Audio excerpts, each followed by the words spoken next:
En fait, je constate une chose ici, c'est qu'il y a bien des Français. Vous faites exactement l'inverse de ce qu'on vous dit de faire. J'arrête pas de vous dire de ne pas m'applaudir et vous faites exactement le contraire. Voilà. C'est quand même fou cette histoire. Non, vous devez vraiment être français, quoi. Alors, je vais pas être long, enfin voilà, vous m'entendez déjà beaucoup trop. Et il y a deux choses que je voulais vous dire. Deux choses très rapides, mais avant ça, j'ai envie juste, publiquement, s'il vous plaît, de faire une chose, une toute petite chose.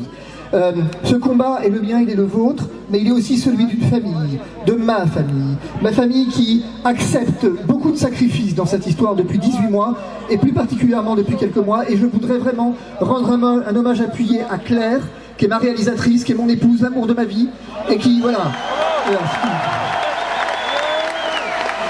Derrière, vous le savez, derrière chaque petit homme, il y a une grande femme. Voilà. Et voilà, donc sans elle, rien ne serait possible ici. Alors, deuxième chose que je voudrais faire, s'il vous plaît, très vite, très vite. Je voudrais avoir une pensée rapide, une pensée émue, pour tous ceux qui, depuis 1 an, s'en prennent plein la gueule et que j'ai accompagné depuis le premier jour parce que, et je vous en parlerai dans un instant, il y a une certaine époque où on ne s'occupait pas des soignants communs. C'est pas le problème, les soignants. D'ailleurs, c'est toujours pas le problème, mais bon. Je voudrais qu'on rende hommage, un hommage appuyé à tous ceux qui depuis 1 an se battent inlassablement, qui ne comptent pas les heures, qu'on a maltraités, qui vont mal, qui vont très mal. On n'a pas le droit. Personne n'a le droit de traiter de la sorte ceux qui donnent leur vie aux autres. Personne n'a le droit de traiter de la sorte ceux qui depuis 1 an, on a laissé aller au combat sans masque ni protection. Alors on veut les vacciner aujourd'hui de force, mais est-ce que vous savez qu'il y a encore quelques mois, quelques semaines, on leur refusait à ma demande des masques FFP2, on a refusé de les protéger, on refuse de les protéger. Les soignants sont de la chair à canon, ce sont des valeurs variables, des variables d'ajustement du nouveau monde. Moi je refuse ça. J'ai été aux côtés des soignants depuis le premier jour. Je sais ce qu'on vous doit. Et c'est à vous aujourd'hui que je veux rendre hommage. C'est à vous sur cette place de la liberté, comme on l'a dit tout à l'heure. C'est à vous que je veux rendre hommage. Je sais ce qu'on vous doit. Alors, aussi, très vite, vous dire juste deux choses. Le combat n'est pas fini. Il ne fait que commencer.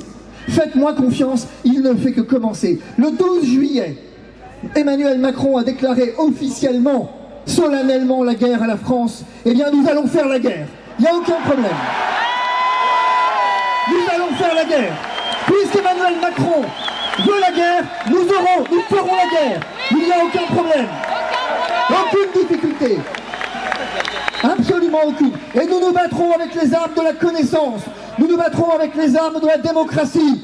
Et nous les ferons plier.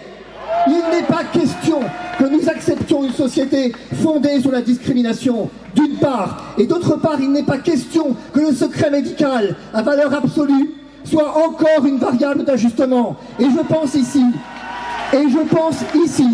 à toutes les personnes vaccinées dont c'est le choix. Je voudrais vous dire deux choses, uniquement deux. La première, l'Agence européenne du médicament, je viens de le voir là, le 14 juillet dernier, ajuste ses recommandations et vient lancer un essai clinique sur les femmes enceintes et les enfants. Alors, voilà ce que ça veut dire. Ce que ça veut dire, c'est qu'on vaccine absolument sans aucune précaution. Je croyais qu'on avait une crise sanitaire à gérer. C'est scandaleux. C'est scandaleux. Depuis quand le mot prudence est-il devenu un gros mot? Emmanuel Macron a dit au Conseil sanitaire, il n'est plus le temps de se poser des questions. Mais non, bien sûr qu'il a le temps de se poser des questions. Évidemment qu'il faut se poser des questions. Parce que si ça fait 1 an qu'il ne se pose aucune question, et ça fait 1 an qu'il nous entraîne dans le mur. On le voit avec Israël, on le voit avec l'Angleterre. Alors, soyez certains, on a des lives tous les soirs. Je remercie, juste un remerciement rapide, très rapide, et je laisse la parole à Florian. Justement, un remerciement, c'est à Florian. Un remerciement à Florian Philippot, ici aujourd'hui, Parce que, honnêtement, son combat, on pense... Voilà, je suis au-delà de tout ça, moi j'y comprends rien de toute façon à tout ça. La politique, c'est trop compliqué pour moi. Mais ce que je sais, c'est que je salue la valeur de l'homme. Je salue réellement le courage de l'homme. Je salue effectivement réellement cet engagement, véritablement.